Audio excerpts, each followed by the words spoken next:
Šiandien video apie karminę pamoką numeris 1 – savarankiškumas ir vidinė jėga.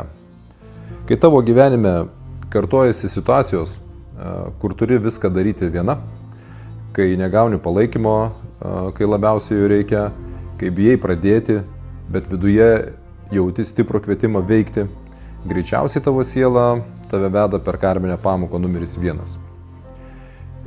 Tai ne šiaip savo atsitiktinumai.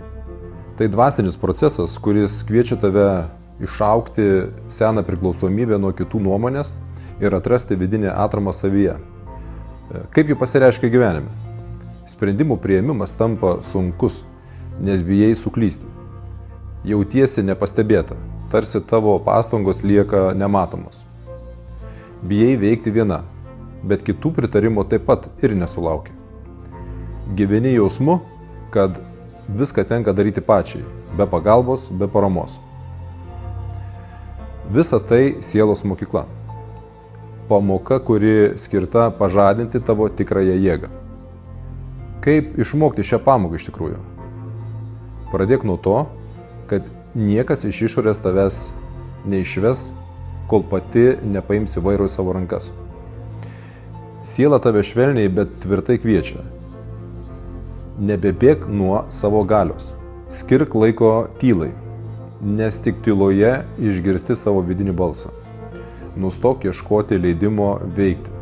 Pasaulis nepripažins tavęs, kol pati nepripažinsi savęs. Leis savo būti netobulą. Savarankiškumas gimsta ne iš užtikrintumo, o iš drąsos eiti, net kai baisu. Kai rytas prasideda nuo abejonių, užmerk akis. Padėk ranką ant širdies ir tark. Aš esu savo gyvenimo kūrėja. Aš jau pakankama. Kai išmoksti šią pamoką, pasaulis reaguoja kitaip. Ateina žmonės, kurie tave palaiko. Nebereikia įtikti, kad būtų matoma, o tavo vidinis žinojimas tampa tvirtesnis nei bet koks išorinis triukšmas. Tavo savarankiškumas ne vienatvė, tai tavo šviesa.